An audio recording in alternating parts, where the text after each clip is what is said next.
ठीक है, हम तीसरे पाठ पर जाएंगे। आजादी को राज करने दो। मेरे साथ अपने बाइबल को निकाले। यूहन्ना रचित सुसमाचार 8वां अध्याय मनन के लिए आज सुबह।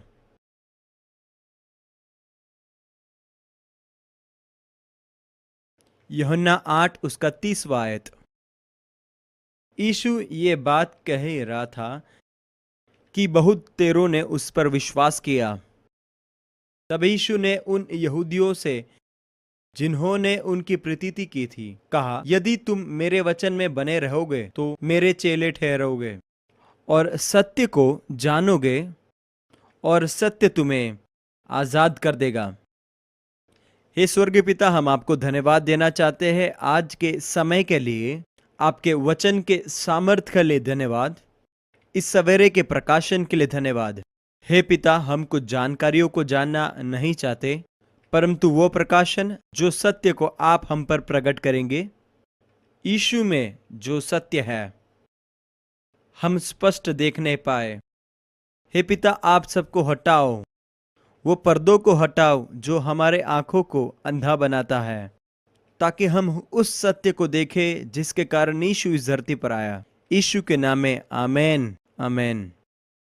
आपको याद होगा कल नहीं, हम सोमवार को इस विषय वस्तु के ऊपर हमने मनन किया था। हमारे कक्षा में हमने आज़ादी के बारे में अध्ययन किया था।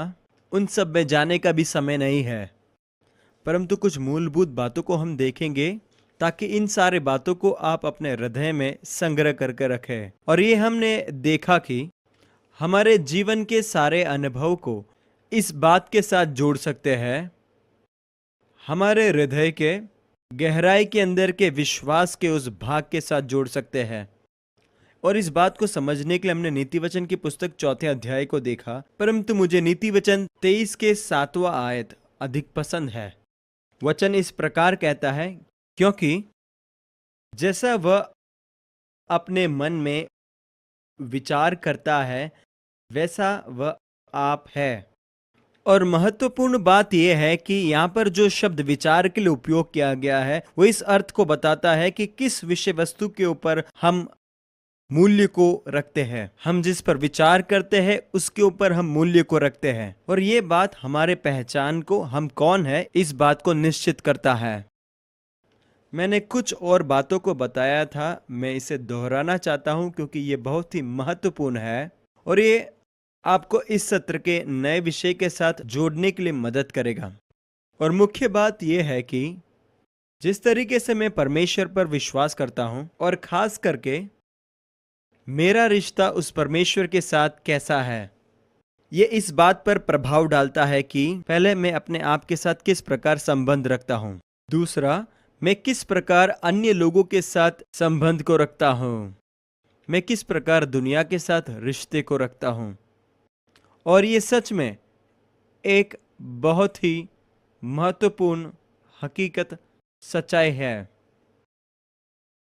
और खास करके हम जो विश्वासी हैं, हम मसीही लोगों के लिए ये बहुत ही अनिवार्य है।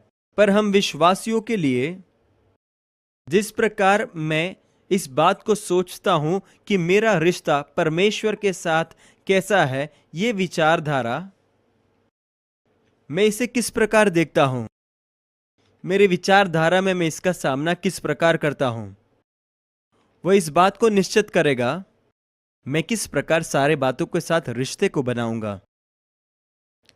क्योंकि सच्चा मसीही आजादी जो एक मसीह के लिए है, मेरे और आपके जीवन में हम केवल अनुभव कर सकते हैं। परमेश्वर के साथ के रिश्ते को अनुभव करने के लिए हमें अपने जीवन के, अपने हृदय के, अपने विश्वास के बातों को, आपके विचार के उद्भव स्थान को, आप अपने जीवन के प्रतिक्रिया को देखें, किस प्रकार आप अपने लोगों के सामने प्रतिक्रिया करते हैं।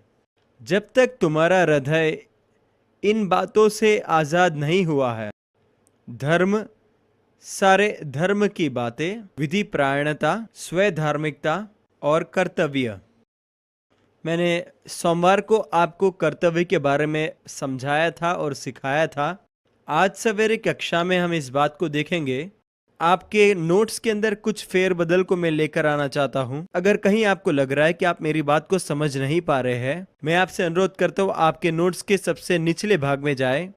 आप सबसे नीचे इस छोटे विभाग को देख सकते हैं, कर्तव्यों में से आज़ादी। मैं आपके नोट्स के काफ़ी ऊंचे भाग में आ गया हूं। हम इसे अध्ययन करेंगे।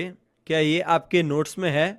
हम इसके बारे में पहले अध्ययन करेंगे। बहुत ही महत्वपूर्ण बात यह है कि लोग बड़े आसानी से कहते हैं कि हम धर्म के अधीन में नहीं है, हम किसी नियम के अधीन में नहीं है।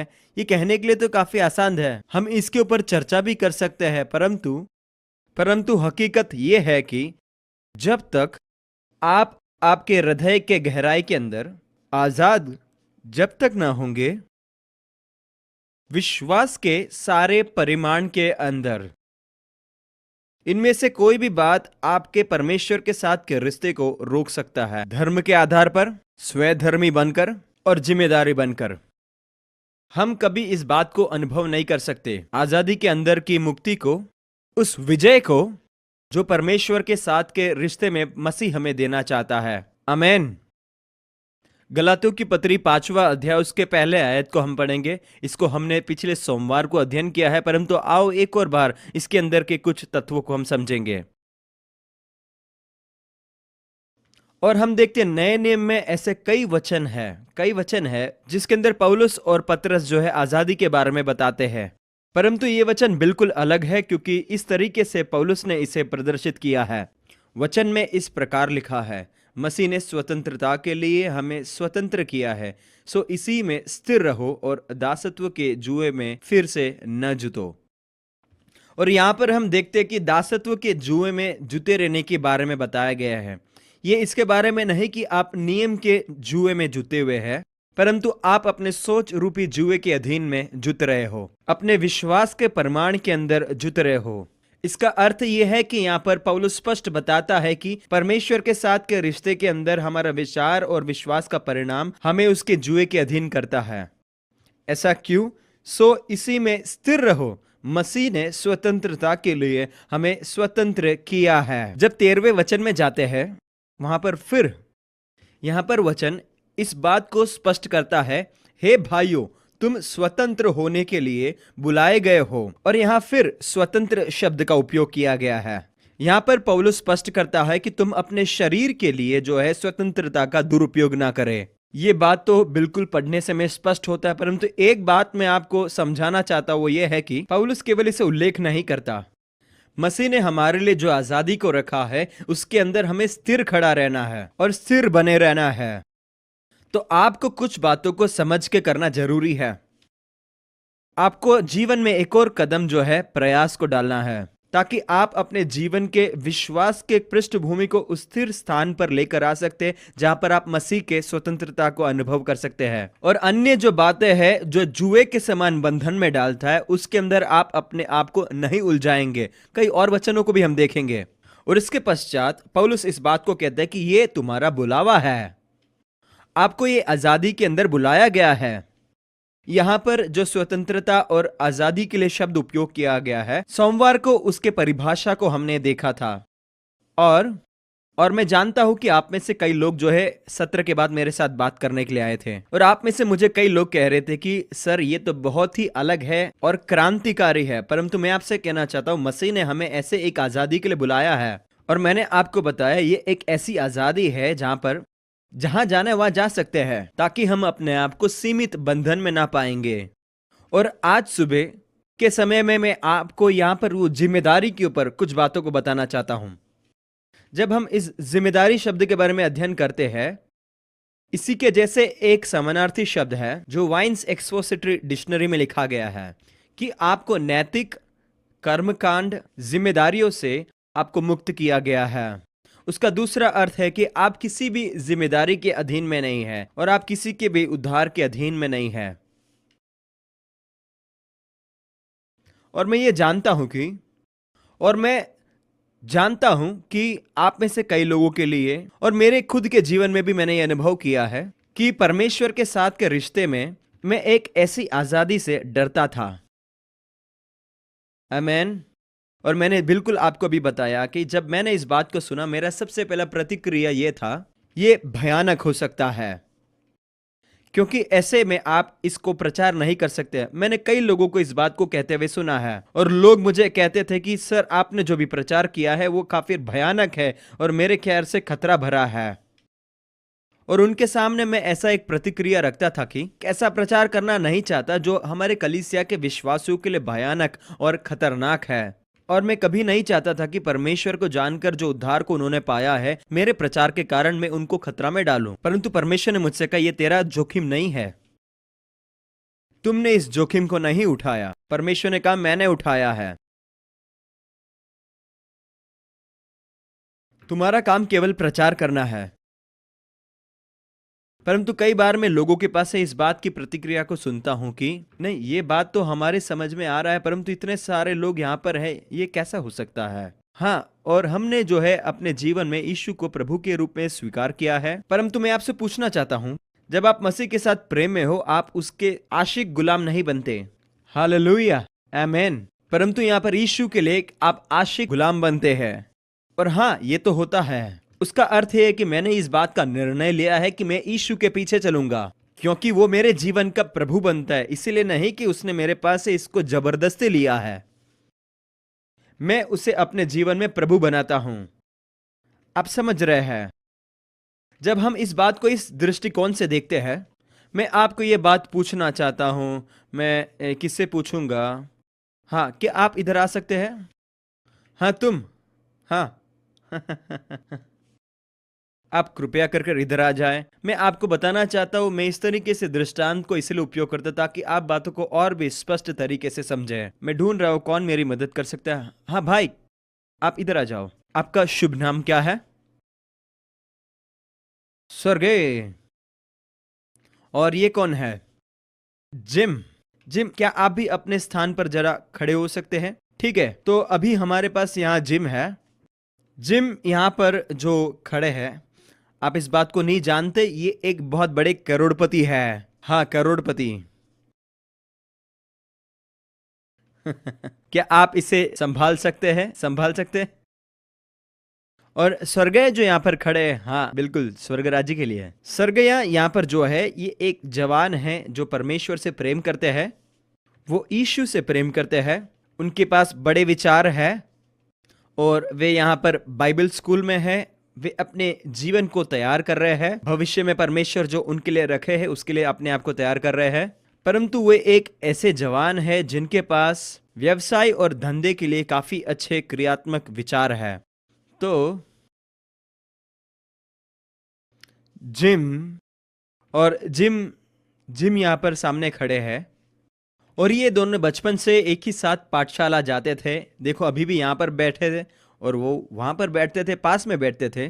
और यहाँ पर सरगया जो है, उन्होंने अपने सारे पढ़ाई को पूरा किया है। उन्होंने पूरी अच्छी तरीके से सब कुछ सीख लिया किस तरीके से करना है। केवल अभी उनको एक नए व्यवसाय को शुरू करना है।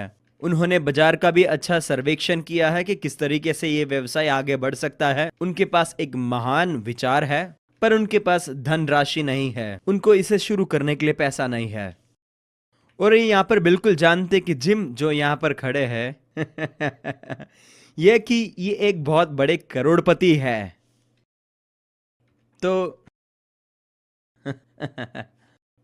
तो यहाँ पर अभी रुचिकरक बात यह है कि स्वर्गीय जो है वो जिम के पास आकर कहते हैं, मैं आपको मेरे व्यवसाय के इस विचार को आपके सामने पेश करना चाहता हूं।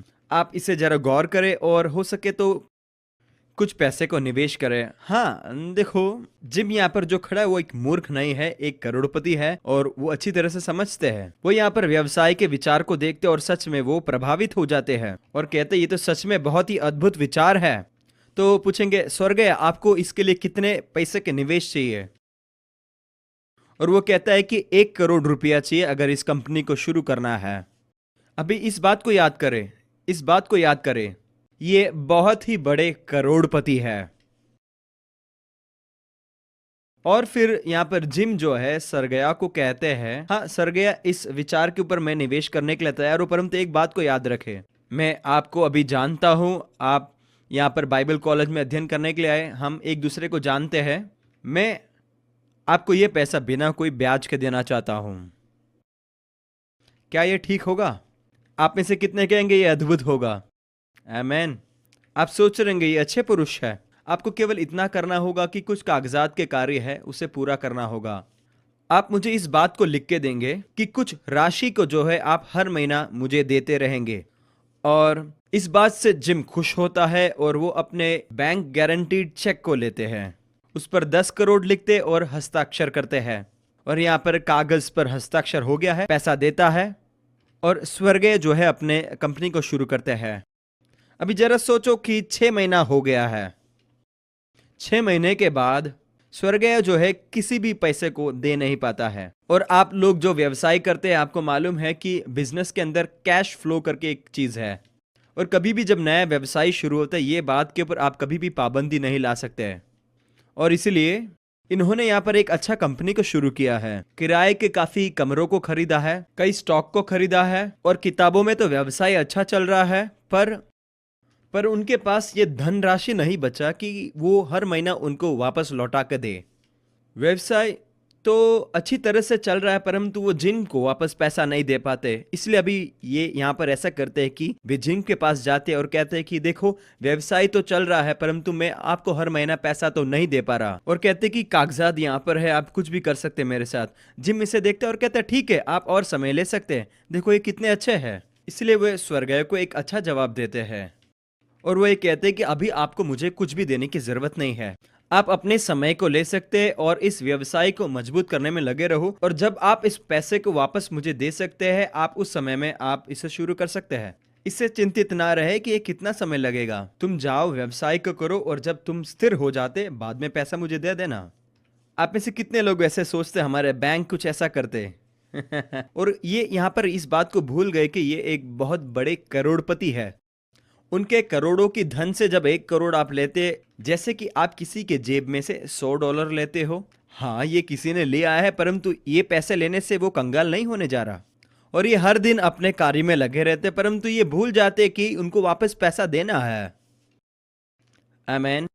पर इस बात को सोचे कि अगला 6 महीना भी पूरा हो गया, इन्होंने अभी तक कुछ नहीं दिया।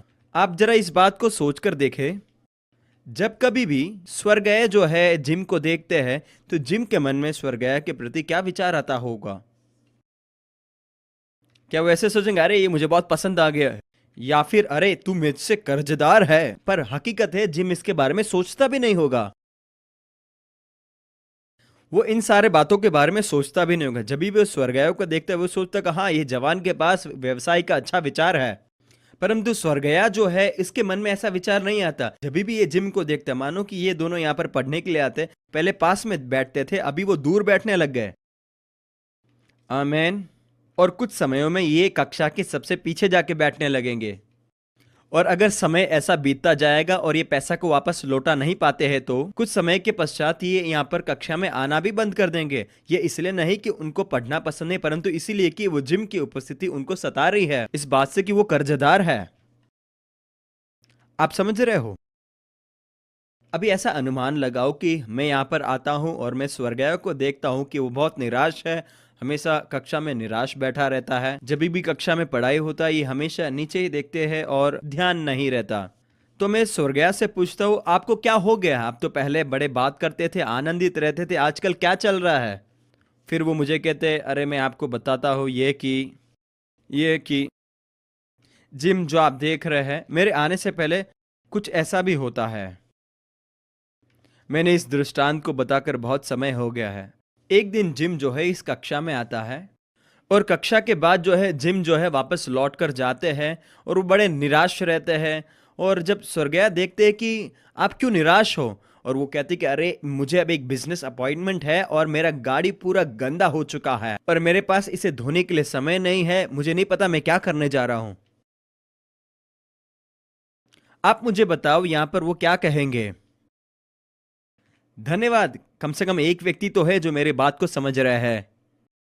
और हम कई बार इसी प्रकार सोचते हैं हाँ ये एक मौका है कि मैं जिम के लिए कुछ करूं। आप समझ रहे हो? यहाँ पर स्वर्गीय करके, जिम मुझे आपका चाबी दे दो, मैं आपके गाड़ी को धो दूंगा, या फिर ऐसे कोई स्थान में ले जाएंगे जहां पर उसे धो सकता है। आमीन। और देखो ये तो बिल्कुल खुश हो गए यहीं पर।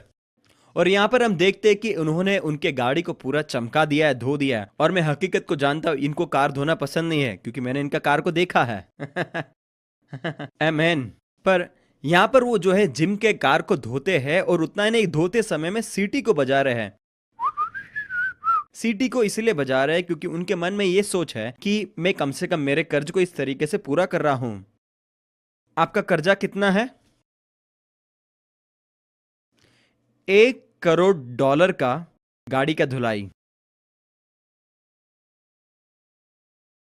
देखो, मैं आपको इस बात को स्पष्ट करना चाहता हूं, हम इस पर हंस रहे हैं, परंतु हकीकत यह है कि कई विश्वासी परमेश्वर की सेवा ऐसा ही करते हैं।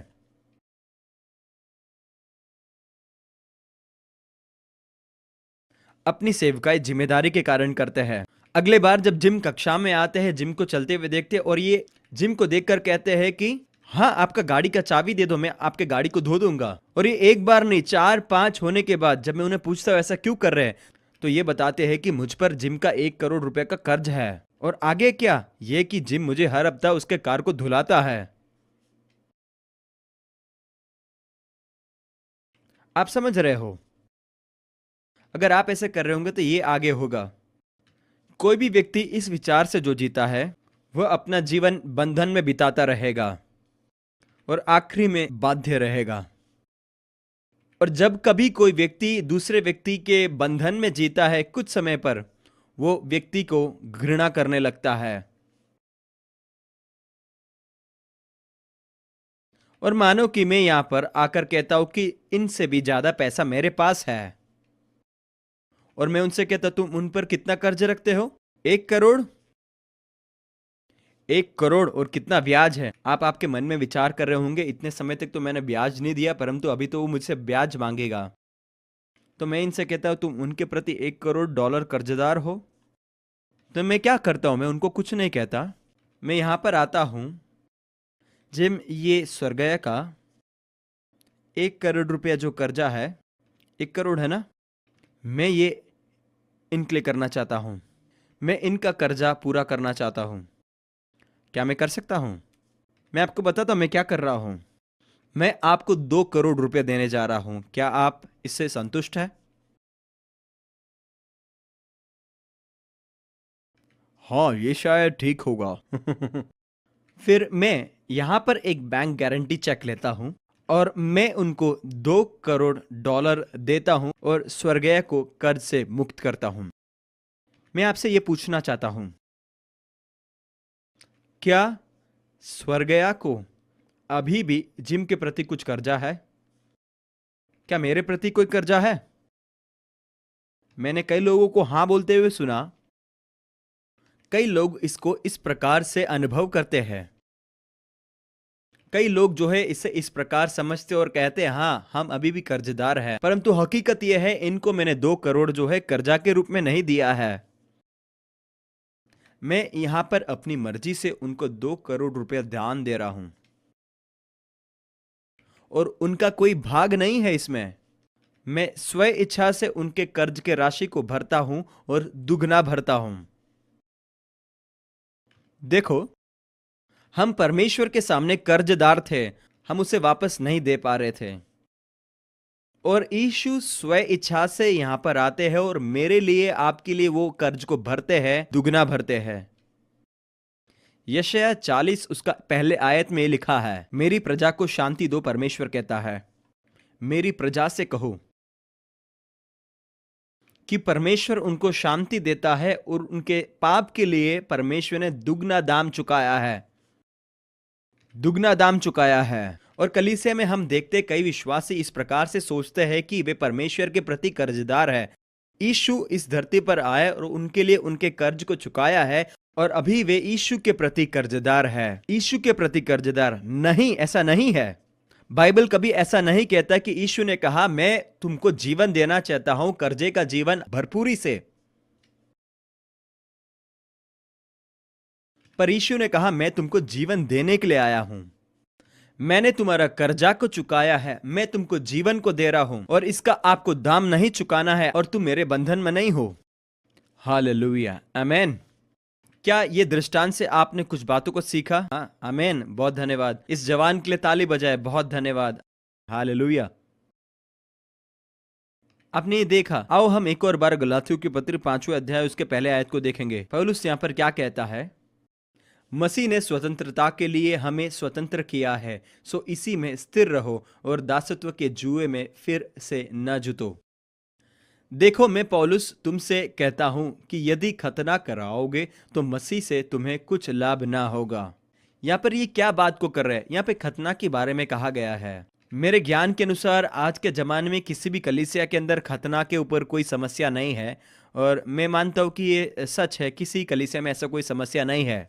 परंतु पौलुस यहाँ पर इस बात का चेतावनी देता है कि तुम वापस उस पुराने जुए के अधीन में गुलाम बनने ना जाओ, इस बात को सोचकर कि मैं कुछ कर सकता हूं, कि हाँ, मैं किसी भी प्रकार से अपने आप को खतना कर कर या फिर किसी प्रकार के कार्य को कर कर, क्योंकि मैं परमेश्वर के प्रति कर्जदार हूं। परंतु मैं आपसे कहना चाहता हूं, अगर आप परमेश्वर के सामने कर्जदार नहीं हो, अगर आप खुद दाम को चुका भी नहीं पाओगे, और जब तुम कर्जा को चुका नहीं पाओगे, आप अपने आप को बंधन में पाओगे और परमेश्वर के प्रति वो प्रेम को कभी प्रदर्शित नहीं कर पाओगे, और ऐसा एक समय आएगा कि आप बाइबल भी नहीं पढ़ पाओगे। मैं कितने विश्वासियों को जानता हूं जो इस प्रकार से ग्रसित है। मैं ऐसा कहता हूं, तुम परमेश्वर से घृणा करते हो, और वो कहते नहीं नहीं ऐसा नहीं है, पर वे बाइबल को नहीं पढ़ पाते। उनको बाइबल पढ़ना बड़ा मुश्किल लगता है। क्यों? क्योंकि जब भी वो बाइबल को पढ़ते हैं वे उनको अपना कर्ज याद आता है। आप इसे समझ रहे हैं? उनके लिए प्रार्थना करना कठिन होता है। वे परमेश्वर के सामने दोषी बनते हैं। तीसरा वचन यह कहता है, फिर भी मैं हर एक खतना करने वाले को जताए देता हूं कि उसे सारी व्यवस्था मानने पड़ेगी। तुम जो व्यवस्था के द्वारा धर्मी ठहराने चाहते हो, मसीह से अलग और अनुग्रह से गिर गए हो। वचन कहता है तुम अनुग्रह से गिर गए हो। यहां पर जो पूर्ण बात यह है कि यहां पर मैंने इस व्यक्ति के कर्ज को मैंने पूरा किया है, और ये मेरे स्व इच्छा के द्वारा मैंने किया है, इसमें उसका कोई भी भाग नहीं है। परंतु अगर ये अभी मुड़कर उनके जीवन भर इस कर्ज को लौटाने की कोशिश करते हैं, मैं स्वीकार करना नहीं चाहता, मैं इसे नहीं चाहता और इसका मांग भी नहीं करता। ये यहां पर क्या कर रहे हैं? ये यहां पर मेरे तोहफे का उपयोग कर रहे हैं, जिसका कोई भी असर उनके जीवन में नहीं रहा है। मेरे कर्ज की राशि देने से पहले जो बंधन में रहते थे, वही बंधन में अभी भी वो जीवन जी रहे हैं। क्या आप इस बात को समझ पा रहे हो? धन्यवाद यीशु। तो इस बात का गौर करें, यहां पर पौलुस क्या कहता है? तुम अनुग्रह से गिर गए हो, क्योंकि आत्मा के कारण हम विश्वास से आशा की हुई धार्मिकता की बाट जोते हैं।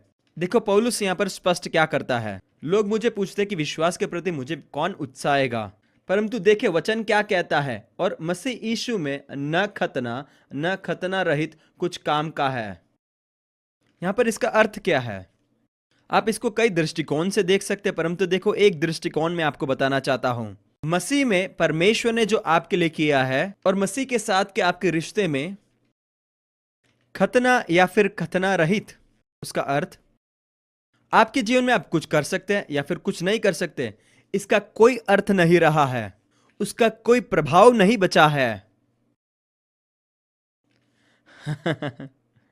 आप लोग सब बड़े चिंतित हैं और मुझे भी चिंता में डाल रहे हो।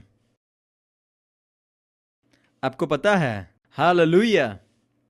पर यहां पर इस बात का स्पष्टीकरण है कि उसका कोई अर्थ नहीं है। आपके इसे करने से नहीं करने से कोई भी अर्थ नहीं बचा। क्यों? क्योंकि यीशु ने आपके लिए पूर्ण दाम को चुका दिया है। खतना रहित या फिर नैतिक जीवन, अनैतिक जीवन, मैं आपसे कहना चाहता हूं, मसीह में ये भाग के अंदर हम जीवन को नहीं जीते हैं, परंतु एक आजादी की जीवन है। क्यों? क्योंकि वचन कहता है कि मसीह यीशु में न खतना रहित कुछ काम का है, परंतु केवल विश्वास का, जो प्रेम के द्वारा प्रभाव करता है। तो यहां पर अभी एक ही बात सक्रिय है, परमेश्वर या फिर यीशु और आपके रिश्ते में एक ही बात सक्रिय है, वो है उस पर का विश्वास। आपका विश्वास, उसने आपके लिए जो किया है उसके प्रति आपका प्रत्युत्तर क्या है? उसने जो मेरे लिए किया है उस पर मैं विश्वास करता हूं और उसको मैं विश्वास के साथ स्वीकार करता और उस पर भरोसा करता हूं कि उसने मेरे कर्ज को चुकाया है, मेरे किसी भाग के बगैर स्व इच्छा से मेरे कर्ज को चुकाया है और इसमें मेरा कोई भी भाग नहीं है। आप समझ रहे हैं? उसने ये तभी किया जब मैं बिल्कुल पाप में डूबा हुआ था। मसीह मेरे लिए मर गए और जब मैं इस बात को करता हूं, मेरे जीवन में जो विश्वास है वो बिल्कुल सक्रिय हो जाता है उस कलवरी पर दिखाए हुए प्रेम के द्वारा। क्योंकि परमेश्वर के वचन रोमियो की पत्री 5वें अध्याय में लिखा गया कि परमेश्वर ने अपने प्रेम को इस तरीके से हमारे प्रति प्रकट किया है कि जब हम पाप ही में थे, यीशु हमारे लिए मरा। इसलिए अभी मेरा संपूर्ण जीवन यीशु के साथ के मेरा ये चाल, यीशु के साथ मेरा ये जीवन और परमेश्वर के राज्य के अंदर मेरा ये जीवन, वो खतना और खतना रहित के ऊपर आधारित नहीं है। मैं इसे करता हूं कि नहीं करता हूं। स्वयं धार्मिकता, मैं आपसे कहना चाहता हूं, इसके साथ कोई रिश्ता नहीं रहा है। ये इस पर आधारित नहीं है कि आप क्या करते हो, आप क्या नहीं करते, पर यह महत्वपूर्ण है कि आप किस प्रकार विश्वास करते हैं। विश्वास का प्रत्युत्तर महत्वपूर्ण है। आमीन। आओ हम अभी आगे बढ़ेंगे। हम उत्पत्ति की पुस्तक उसके 3 अध्याय को आगे अध्ययन करेंगे। परमेश्वर का वो असीम शर्त रहित प्रेम को हम कभी भी पूर्ण तरीके से समझ नहीं पाएंगे और अनुभव नहीं कर पाएंगे, जो हमारे विश्वास को ऊर्जा देता है और हमारे जीवन में एक बदलाव को लेकर आता है, जब तक कि हम हमारे जीवन के उस आजादी की पूर्ण सीमा को देख पाएंगे। मुझे आपके बारे में मालूम नहीं, परंतु जब भी मैं अपनी स्वतंत्रता की पूर्ण सीमा को देखता हूं, उस स्वतंत्रता जिसके अंदर यीशु ने मुझे बुलाया है, मैं इस बात को देखता हूं मैं कितना अद्भुत तरीके से पूर्ण आजादी में जीता हूं। यह मेरे जीवन में परमेश्वर के प्रेम का एक नया दृष्टिकोण की ओर मुझे लेकर चलता है। हम इसे कभी देख नहीं पाएंगे और इसको कभी अनुभव नहीं कर पाएंगे जब तक हम इस प्रकाशन के पूर्ण स्वरूप को नहीं देखते हैं, हमारी आजादी की पूर्ण प्रकाशन। देखो, समस्या यह है, मनुष्य के हृदय का सबसे बड़ा समस्या यह नहीं है कि सही क्या है या फिर गलत क्या है, भलाई या बुराई, और ऐसा कभी भी नहीं था। क्योंकि अगर आप इसके बारे में विचार करेंगे, हाँ, ऐसे कई लोग हैं जिन्होंने अपने हृदय को कठोर किया है, हाँ, ऐसे कई लोग हैं जिन्होंने अपने अंतरात्मा को भी कठोर किया है, परंतु उनके विश्वास के परिमाण में, उनके व्यक्तित्व के अंदर, उसके गहराई के अंदर वो इस बात को समझते हैं कि भलाई और बुराई क्या है, सच्चाई और गलत क्या है। क्योंकि यही बात को हम आदम से विरासत में पाए हैं। मनुष्य होने के कारण हमारे डीएनए में ये है कि हम जान सकते भलाई या बुराई क्या है। आप इस बात को परख सकते हो। आप दुनिया के किसी कोने के अंदरूनी जन समुदाय में भी जाओ तो भी, मानो कि आप कोई टापू में जाते हो, उनके हर एक लोगों के पास अपनी ही नैतिक एक नियम है। शायद जो आपके पास है वैसा नहीं होगा, परंतु उनके पास अपना है और वो अपने जीवन को उसके प्रति जीते हैं। हर एक मनुष्य के पास नैतिक और अनैतिक, भलाई और बुराई के प्रति ज्ञान है। हमारे हृदय के अंदर जो बड़ा समस्या स्वयं धार्मिकता के प्रति हमेशा से रहा वो ये है कि, और विश्वास की धार्मिकता के साथ भी, ये हमारे पास जो समस्या है उन सारे बड़े समस्याओं में से एक है। उत्पत्ति की पुस्तक उसका 3 अध्याय 1 वचन से लेकर 7वां आयत तक, मैं ये पूरे वचन भाग को आपके लिए नहीं पढ़ने वाला हूं, क्योंकि मैं मानता हूं कि आप इस वचन भाग को जानते हैं। एदन वाटिका के अंदर ये स्वयं धार्मिकता, नैतिक और अनैतिक बात का उद्भव को हम देखते हैं, और मनुष्य खुद अपने आप के लिए एक ईश्वर बनता है और अपने आप के लिए एक नियम बनता है, और मनुष्य ने इस बात का निर्णय किया जो नैतिक और अनैतिक क्या होगा, भलाई और बुराई क्या होगा, और उसी समय से लेकर हमारे अंदर भलाई और बुराई, नैतिकता और अनैतिकता के प्रति जो ज्ञान मिला है वो परमेश्वर के साथ के रिश्ते में बाधा बन गया है। और मैं इस बात को समझ रहा हूं कि जो कथन को मैं यहां पर कह रहा हूं, आप सोच रहे होंगे कि ये अब तक आप जो कुछ सीखे उस सब के बिल्कुल विपरीत है। परंतु इस बात को हमें समझना है कि जो वृक्ष के बारे में हम अध्ययन करते, जिसके अंदर भले और बुराई को जानने के ज्ञान देने वाला फल है, ये जो वृक्ष यहाँ पर है जो भलाई और बुराई के प्रति हमें ज्ञान देता है, और यहीं से हमारे सारे समस्याओं का उद्भव को हम देखते हैं। और ये भी नहीं कि ये वृक्ष हमारे समस्या का उद्भव है, परंतु ये कि हमने उसके फल को खाया है जो परमेश्वर ने वर्जित किया था। आमीन। इसीलिए अभी, और मैंने देखा है कि कई लोग मुझसे कहते कि आर्थर, और मैं आपसे कहना चाहता हूं ऐसे कई लोगों ने मेरे सामने आकर बैठकर कहा है, और आर्थर जो आप बात को सिखा रहे हैं लोगों को, इसे हम एंटीनोमिनिज्म कहते हैं। इसका उच्चारण भी कितना कठिन है। एंटीनोमिनिज्म का अर्थ यह है कि आप नियम के विरुद्ध में बोलते हो, आप नियम के विरुद्ध में कहते हैं। मैं ऐसा नहीं कह रहा हूं, मैं किसी भी प्रकार से नियम के विरुद्ध में बात नहीं कर रहा, क्योंकि नियम जो है परमेश्वर ने दिया है और ये पवित्र है, और ये हमारे जीवन में सबसे अच्छी एक बात है जब आप उसे नियम के अधीन पर स्वीकार करते हैं। आमीन। मेरे साथ निकाले पहला तिमोथियों की पत्री, पहला तिमोथी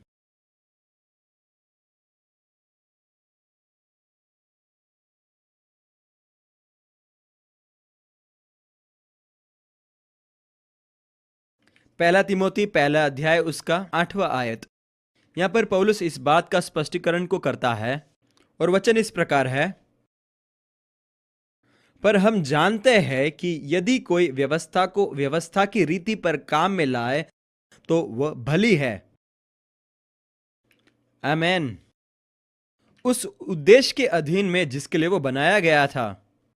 यहां पर वचन स्पष्ट कहता है कि नियम जो है वो पवित्र है, व्यवस्था जो पवित्र है। व्यवस्था बिल्कुल सीधा है। स्पष्ट तरीके से अगर समझे तो इस प्रकार है कि व्यवस्था परमेश्वर का स्वरूप है। आमीन। और जब कभी भी आप इस व्यवस्था को संदर्भ से अलग करके व्याख्या करते हो, खास करके विश्वासियों के जीवन में ये संदर्भ में से अलग करके व्याख्या करते हैं। इस बात पर गौर करें, यहां पर क्या लिखा है। वो कहता है, इस बात को जाने और समझे यह कि नियम, जब हम व्यवस्था की बात करते, स्वधार्मिकता, विधि प्रयाणता, व्यवस्था, स्वधार्मिकता, विधि प्रयाणता, आप इन बातों को लगा सकते हैं। और ये व्यवस्था धर्मी, नेकी और सच्चे लोगों के लिए नहीं बनाया गया है, जो परमेश्वर के साथ एक सच्चे अटूट रिश्ते में है। तो यहां पर वचन क्या स्पष्ट कहता है?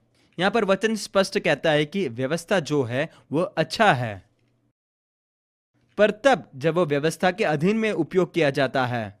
परंतु जो व्यक्ति धर्मी है उनके लिए ये व्यवस्था के अधीन में उपयोग नहीं किया जाता है।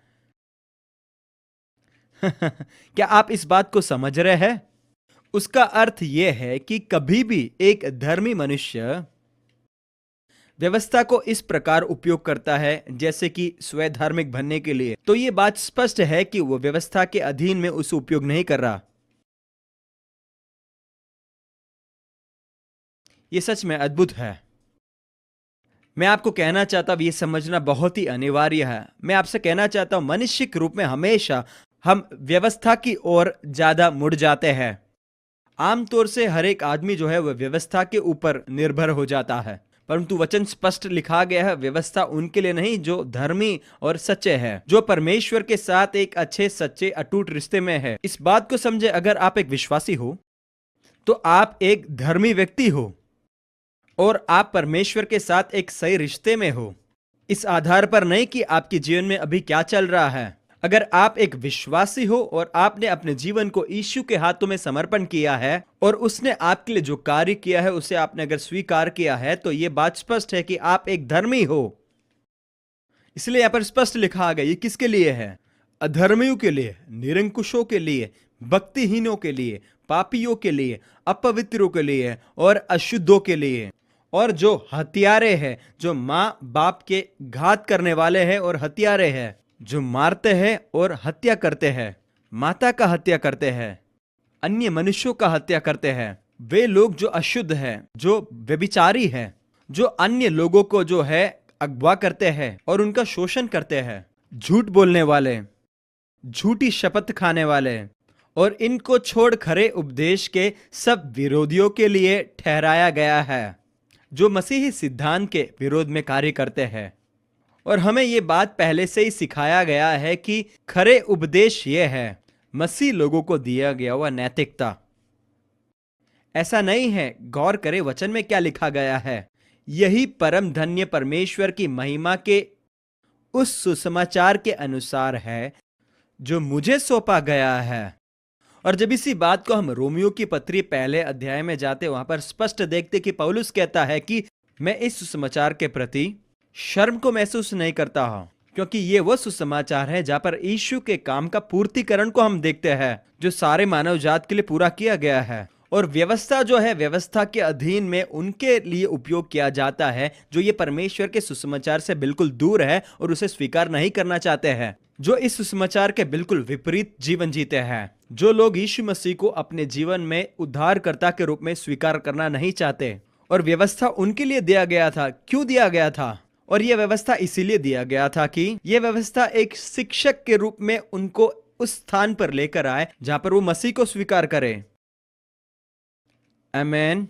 इसलिए अगर आप ऐसे किसी व्यक्ति से मिलते हैं जिनको परमेश्वर के साथ कोई रिश्ता नहीं है, वो रिश्ता जो मसीह के द्वारा स्थापित किया गया है, तो ऐसे लोगों के लिए स्पष्ट लिखा गया है कि व्यवस्था उपयोग किया जा सकता है ये बताने के लिए कि उनके जीवन के ये परिमाण से वे परमेश्वर को कभी प्रसन्न कर नहीं पाएंगे। सही है। और उनको आप मसीह में लेकर आते, तो इसीलिए आप व्यवस्था का उपयोग करते हैं, पर एक विश्वासी के रूप में उसे उपयोग नहीं करना है। आमीन। देखो, व्यवस्था या फिर भला और बुरे का ज्ञान, सही या गलत, नैतिक और अनैतिक बात, ऐसे कोई बात के लिए कोई स्थान नहीं रहा है। एक विश्वासी के परमेश्वर के साथ के धर्मी रिश्ते के बीच में वो नहीं आ सकता। मैं आपको ये वापस बताना चाहता हूं। मुझे मालूम है आप इस बात से बहुत खफा हो जाओगे, पर मैं आपसे कहना चाहता हूं एक विश्वासी और परमेश्वर के रिश्ते के बीच में व्यवस्था को कोई भाग नहीं है। ये बिल्कुल सच है। मैं आपसे कहता हूं कि आप इस बात को समझने की कोशिश करें। देखिए, इस बात को मैं और भी आपको स्पष्ट करना चाहता हूं। आप कहेंगे नहीं, इसमें थोड़ा मिलावट चलेगा। क्या आप जानते हो, देखो यीशु ने क्या कहा, थोड़ा सा खमीर पूरे आटे को खमीर बनाता है। आमीन। थोड़ा सा खमीर पूरे आटे को खमीर बनाता है। परंतु हकीकत है इसमें कोई गलत नहीं है। आप में से कई लोग कहेंगे कि ये सोचने में कोई गलत नहीं है। हाँ, मैं आपसे सहमत हूं, ये गलत नहीं है, परंतु आप एक खतरे भरे स्थान में खड़े हो, क्योंकि आप अपने परमेश्वर के रिश्ते के बीच में सही और गलत के बारे में ज्यादा सोचते हो। हालेलुया। ठीक है, तो हम आगे बढ़ेंगे। रोमियो की पत्री 6 अध्याय के 14वें आयत वचन कहता है, और तुम पर पाप की प्रभुता न होगी। हाँ, बिल्कुल सही है, पाप की कोई प्रभुता हमारे जीवन में नहीं होगा। ऐसा क्यों है? क्योंकि आप व्यवस्था के अधीन में नहीं हो, परंतु अनुग्रह के अधीन में। तो यहाँ पर वचन बिल्कुल स्पष्ट करता है कि जो व्यक्ति पाप से उलझा हुआ है उसके जीवन में पाप समस्या नहीं है, परंतु व्यवस्था एक समस्या का प्रतिरूप है। मैं आपको बिल्कुल स्पष्ट करना चाहता हूं, जो व्यक्ति के जीवन में पाप है वो पाप का समस्या नहीं है, परंतु व्यवस्था का समस्या है। 15वां आयत क्या कहता है? तो क्या हुआ? क्या हम इसीलिए पाप करें कि हम व्यवस्था के अधीन नहीं वरन अनुग्रह के अधीन है? और लोग भी ऐसा कहते हैं, हाँ, इसका अर्थ है कि हम पाप कर सकते हैं। नहीं, परमेश्वर वर्जित करता है। क्या तुम नहीं जानते कि जिसकी आज्ञा मानने के लिए तुम अपने आप को दासों की नाई सौंप देते हैं उसी के दास हो, और जिसकी मानते हो चाहे पाप है जिसका अंत मृत्यु है, चाहे आज्ञा माने जिसका अंत धार्मिकता है। परंतु परमेश्वर का धन्यवाद हो कि तुम जो पाप के दास थे तो भी मन से उस उपदेश से मानने वाले हो गए।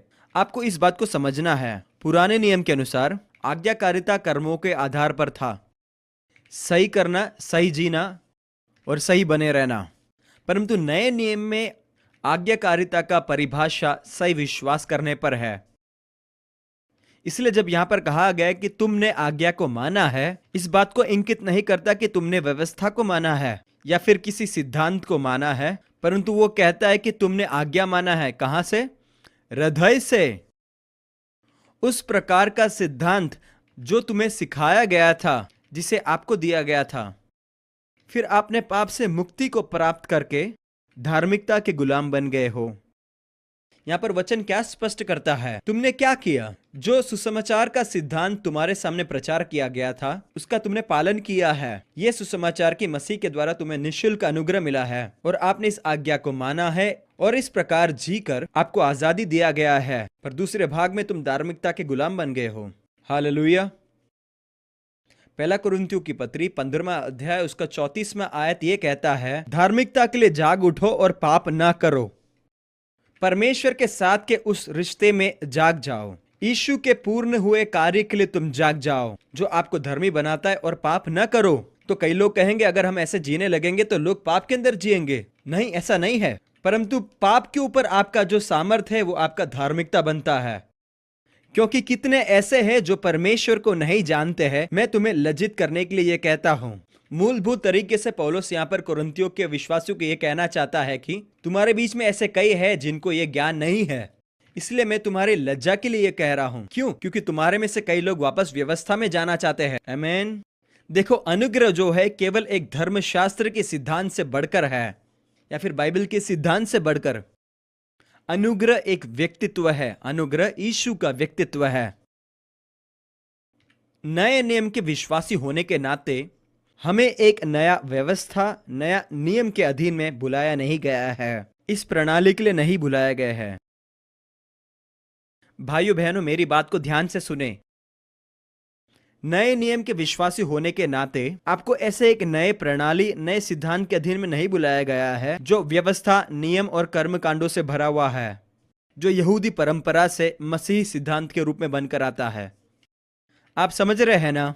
मुझे मालूम है कि आप इस बात से पूरी तरह से भौचक्के हो गए हो, परंतु मैं आपको स्पष्ट करना चाहता हूं, मैं नैतिकता के विरोध में नहीं हूं। ये सब अच्छी बात है। अगर हमारे पास कुछ नहीं है, अगर हमारे पास और कुछ नहीं है, तो हमारे पास यहूदी परंपरा से स्वीकार करने के लिए अच्छी बात है। परंतु इससे भी बढ़कर हमारे पास कुछ है। हालेलुया, आमीन। देखो, हमें एक व्यक्तित्व के लिए बुलाया गया है। हमें मसीह के अंदर एक व्यक्तित्व बनने के लिए बुलाया गया है।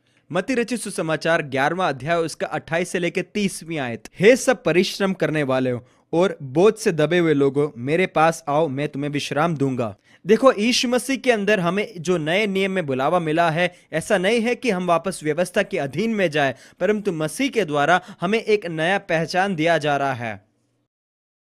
आमीन। देखो, जब हम वचन को पढ़ते हैं, यूहन्ना रचित सुसमाचार 6वां अध्याय उसका 35वें आयत, हम जल्दी इस वचन भाग को पढ़ेंगे। ये सुबह में थोड़ा सुस्त हूं। 6 अध्याय के 35वां आयत, यूहन्ना अध्याय 6 उसका 35वां आयत। यहां पर यीशु कहता है कि जीवन की रोटी मैं हूं। जो मेरे पास आएगा, मेरे व्यवस्था के पास नहीं, मेरे नियम के अधीन नहीं, परंतु जो मेरे पास आता है, जो मेरे व्यक्तित्व के पास आता है, यह व्यक्तिगत रिश्ते को दर्शाता है। वे कभी भूखे ना होंगे। जो मेरे पास आएगा वो कभी भूखा ना होगा। जो मुझ पर विश्वास करेगा वह कभी प्यासा ना होगा, कभी भी नहीं। परंतु जैसे मैंने तुमसे कहा है, तुमने मुझे देख भी लिया है, फिर भी तुम मुझ पर विश्वास नहीं करते और भरोसा नहीं करते। जो कुछ पिता मुझे देता है वह सब मेरे पास आएगा। इस बात पर गौर करें, मैं शब्द कितने बार दोहराया गया है। जो कुछ पिता मुझे देता है वह सब मेरे पास आएगा, और जो कोई मेरे पास आएगा उसे मैं भी ना निकालूंगा। हाँ, मैं उनमें से किसी को भी नहीं निकालूंगा, किसी को भी नहीं धिक्कारूंगा जो मेरे पास आया है। क्योंकि मैं अपनी इच्छा से नहीं, वरन अपने भेजने वाले की इच्छा पूरी करने के लिए स्वर्ग से उतरा हूं। और मेरे भेजने वाले की इच्छा यही है कि जो कुछ उसने मुझे दिया है उसमें से मैं कुछ ना खो। हालेलुया। परंतु मैं उनको एक नया जीवन दूं और अंतिम दिन में फिर जिला उठाओ। हालेलुया।